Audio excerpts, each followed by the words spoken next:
Okay, what's up guys? Jubilito TV Official po at ito na naman pumuli ang isang edisyon ng ating reaction video. So for today's reaction video, ito po ay follow-up reaction video lamang po doon sa in-upload natin kahapon na kung saan ay ito nga po no, yung ipinarinig natin yung short video clips or audio clips doon po sa video upload ni Bopil na kung saan di umano, mga kalingap at kabagis ay sabi nga po allegedly ni Red Sane ay ito nga daw pong si Medit, no, ay isa sa mga nagsulsol allegedly dito po sa kanilang dalaga para daw po magpatulpo.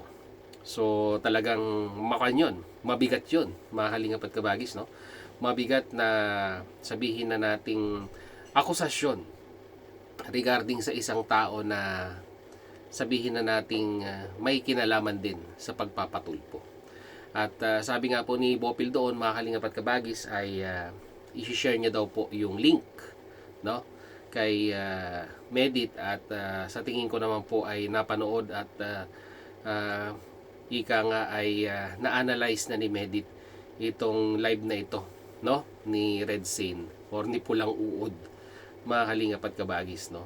So tignan natin at pakinggan kung ano ang sagot ni Medit dito, no, sa akusasyon na ibinabato sa kanya ni Pulang Uod, mga kalingap at kabagis, no. May katotohanan ba ito or ika nga ay sabi nga po nila ay hearsay lamang po, no. So without further ado, ayan, pakinggan po natin. Andito po 'yon. Audio na lang po ang ipaparinig ko po sa inyo. So narito po 'yon.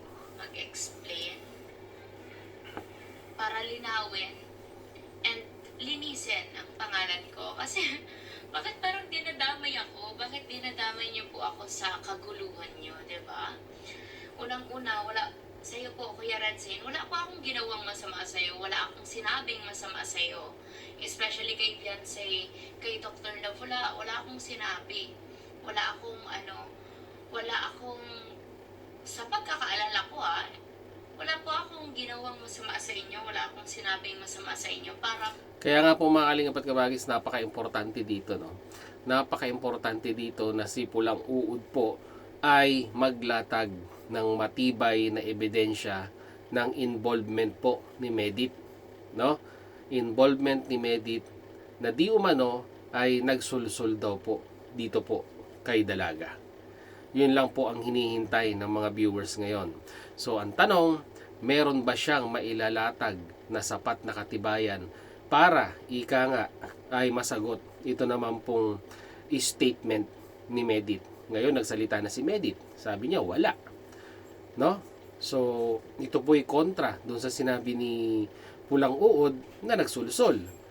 So ang importante dito, maglatag, no, ng kaukulang resibo para ika nga ang mga viewers na ika nga'y napapaniwala ay magkaroon po, no, ng transparency doon po sa mga binitawang statement ni Pulang Uod. So papatuloy natin. Pagsalitaan mo ako ng mga ganyan and para pagbintangan mo ako ng kung ano-ano. So yan, may nag-send sa akin ng video na to Si Bopil kaya? nung nasa biyahe ako kanina.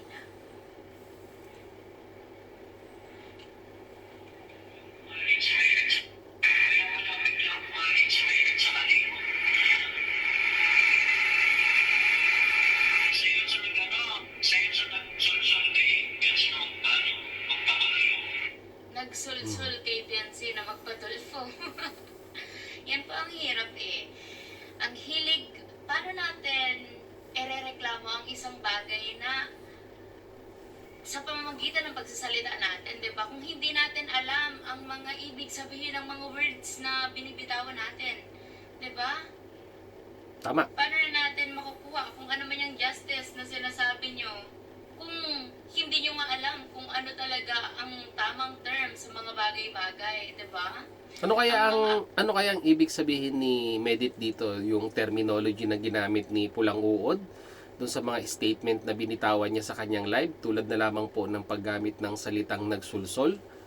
So kasi pag ating i-analyze kung ano ba talaga ang ibig sabihin ng salitang sulsol, ay parang ang lumalabas dito base po sa aking pagkakaintindi, pag ikaw po ay nagsusulsol sa isang tao, ay ika nga ay pinupush mo siya or ika nga'y binibigyan mo siya ng mga information para ma-force po siya na makapag-decide, no? Ng mga bagay-bagay na gusto mong i-feed sa kanyang utak. Ganun po yung pagkakaintindi ko po sa salitang sulsol, mga kalingap at kabagis, no? But still, by the end of the day, no?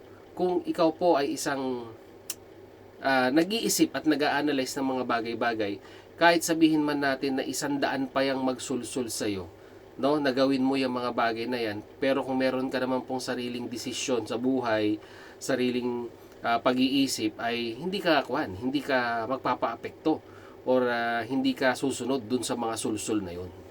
So ganun lang po kasimple yun, mga kalingap at kabagis, no. Patuloy natin. Accusations nyo, salto-salto.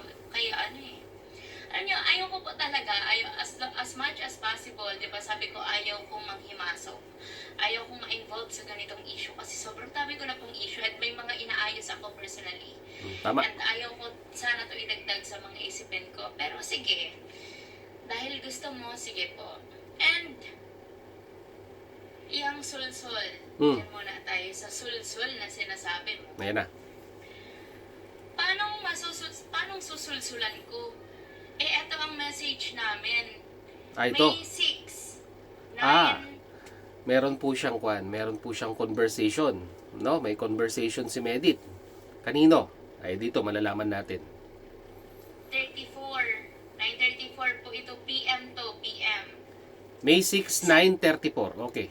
Sending you hugs and prayers, be. Hindi pa po ito nangyayari yung pagpapatulfo, yung live nila. Okay. So ibig sabihin nag-message si Medit kay Dalaga, no? Sending mga words of encouragement, support, parang ganon, pang emotional support na mga mensahe, no? Ayun, yun yung message ni Medit kay Dalaga, assuming, no? Mga kalingap at kabagis. Sinong ipapatulfo niya, ganyan. Pero madami kasi nagko-comment sa live ko noon, kaya na-curious ako, tinanong ko siya. Sabi niya, ang reply niya sa akin, ang sabi kong, sending you hugs and prayers, be. Thank you, Ate Medit. Hindi naman ako makikipag-away sa kanila. Ipaglalaban ko lang pamilya ko. Siyempre, bilang ate niya, tsaka, di ba, parang, may mga pinagsamahan. Lahat po ng Kalingap Angels, wala ako sa kanilang, hate or tampo, ganyan. Tama. Lahat sila love ko. Especially nung andun pa ako sa Kalingap. Correct. Kaya nag-advise po ako bilang ate. Ito Sabi na. ko, as long as tama ang pinaglalaban mo, especially pag about family mo, go lang and mag-pray ka lagi. God bless you. Sana mahanap mo yung peace of mind and justice na deserve mo. Tapos tinanong ko siya. Okay. So ibig sabihin, yung statement na yon, yung mga salitang binitawan ni Medit ay makikinita po natin assuming na ayun po yung kinonvert, no?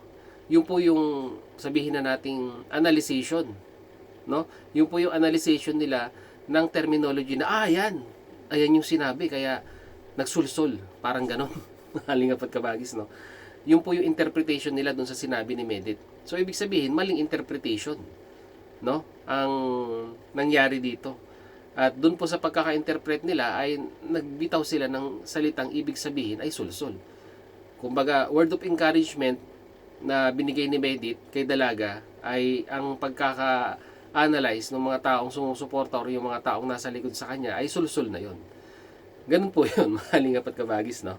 Sige, magpatuloy natin. Mapunta ka sa Dolfo.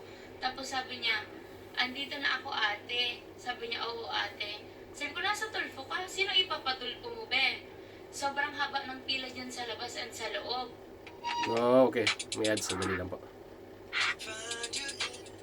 So, ibig sabihin, nandun na po sa tulpuhan. No? Haba ng pila dyan sa labas at sa loob. Tapos may mga messages pa po ako, hindi na siya nag-reply. Kaya ang ginawa ko, in-unsend ko naman na. Kasi parang useless naman na yung mga sinasabi ko kasi ando na siya and hindi niya na po ako sinagot.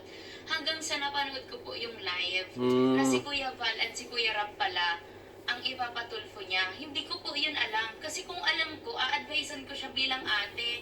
Kasi para sa akin, mali yung 'Di ba, kahit anong issue pa yan, kahit gano'n pa kasama ang loob natin, hindi para atakihin ang taong mga tumulong sa atin. Kahit Tama. ano pang misunderstanding yan, hindi, 'di ba? Ayoko to sabihin kasi alam kong makakapanakit ako sa mga sabihin ko. Pero hindi ko ito i-filter. Mhm. 'Di ba? Kasi para sa akin, hindi pa din enough reason yung pagiging yung misunderstanding natin sa mga taong tinulungan tayo. 'Di ba? Sa lahat po ng tumulong sa akin, hindi ko sila binastos or parang sinagot-sagot ng sobrang below the belt kasi alam ko kung saan ako magsa-stand bilang natulungan, and alam ko kung paano tumanaw ng utang na loob na kahit ano man ang sabihin mo sa akin na masakit, ang sasagutin ko lang is yung kung anong alam kong tama. And kung ipaglalaban ko man ang sarili ko, I'll make sure na alam ko pa rin kung saan ako magsa-stand. So, huwag mo po sabihin yan sa akin na balimbing ako. Mhm. Kasi wala akong sinabing masama kay Beyonce about sa Kalingap, especially kay Kuya Rab and kay Kuya Val. And hindi ko siya sinabi na, sige na, ipatulfo mo sila, ganyan-ganyan. Wala po akong sinabing ganyan. Oo, nag-message ako sa kanya na yung ginawa ko kasi 'di ba, kung maalala niyo po, nagpatulfo din ako and may pinatulfo din po ako. And ang ginawa ko doon, nag-video muna ako, tapos pinost ko sa social media para mapansin agad ng RTI sa loob, 'di ba? Yun lang po yung share ko sa kanya. Pero hindi ako nag-advise sa kanya na ipatulfo niya si Kuya Rab and si Kuya Val. And hindi ko po alam na si Kuya Rab and si Kuya Val yun. Kaya huwag ka po magsalita sa akin ng ganyan, Kuya Radsingin. Kasi sobrang mali ang accusations mo. And hindi mo po ba alam ang mga term na ginagamit mo? Sulsul. Saan part doon ang panunulsul? So yun no, mga Kalingap Agis no, ayun. Yung po yung pinakabuod nung statement ni Medit regarding nga po dito sa issue na ito. Na di umano ay sulsul nga daw po, siya daw po yung nagsulsul kay Dalaga para may sakatuparan yung pagpapatulpo na yon. Pero yun nga po, yung time na sabi nga po ni Medit na nag-message siya, ay unfortunately ay nandun na nga daw po sila no, sa tulpo. At may mga messages pa siyang sinabi pero hindi na nga daw po ika nga nag-reply kaya inansend niya na. Kaya ito yung sinasabi ko, mga Kalingap at Kabagis, no? Yung mga salitang binitawan natin, yung kagaya ng yung binitawang message ni Medit kay Dalaga na words of encouragement ay yun pala. Ganun pala ang interpretation nila. Pagsusulsol, no? Ay dapat nilawakan natin yung pag-unawa natin. At wala naman daw pong malinaw na sinabi si Medit na ganyan ang gawin ninyo, no? Ganyan ang gawin ninyo kay Kuya at kay Kalingap Rab, ipatulpo, parang ganon. Wala po siyang sinabing ganon. Kaya mga Kalingap at Kabagis, no? Titingnan natin kung ano yung magiging action ni Medit dito sa kanyang statement. Kasi sabi niya, parang gusto niyang puntahan no? Parang gusto niyang pumunta siya ng Daet para magkaalaman talaga. Yan tanong, haharapin kaya siya pag siya po ay pumunta sa Daet? No? Kasi medyo mabigat yung mga paratang na binitawan. Lalong-lalo na po yung salitang sulsol, no? Na ika nga ay parang isa kang bahagi na para may sakatuparan yung pagreklamo na yon, mga Kalingap at Kabagis. Kaya muli uulitin ko po ano po ang moral lesson dito. Unang-una, i-analyze natin yung mga bagay-bagay na ating nababasa, ating nakikita bago po tayo mag-react. Kasi once na sinabi na po natin yan, lalong-lalo na po sa social media, malaki ang implication yan sa mga supporters natin. Pwede natin silang mapaniwala or pwede rin po natin silang ay maging nasa gitna or hindi maniwala sa mga binibitawan natin. Depende na lang po yan sa mga salitang binibitawan natin or salitang ginagamit natin, no, sa ating mga live or sa ating mga video upload. But still, by the end of the day, may implications yan, no, sa mga viewers. No, baka ay mamislead sila, no, sa mga salitang binibitawan natin at mapaniwala. Kaya nga po napaka-importante dito na bawat salitang binibitawan natin ay pinag-aaralan at pinipili natin, no, at wag basta-basta, no, lalong-lalo na sa live, wag basta-basta sasagot sa mga tanong, no, ng mga netizens, no. Kasi live yan once na nandyan na yan, hindi mo na kayang i-edit yan, mga Kalingap at Kabagis, no. So, ganang sa akin, hintayin natin kung ano pa ang further na action na gagawin ni Medit dito. At antabay tayo. So, yun lang ang ating reaction video for today, mga kalingap at kabagis. And kagaya ng dati, mag-comment kayo sa ating comment section. So, hanggang dito na lang. Jubilito TV Official. As I always say, peace, God first. God bless po. Bye!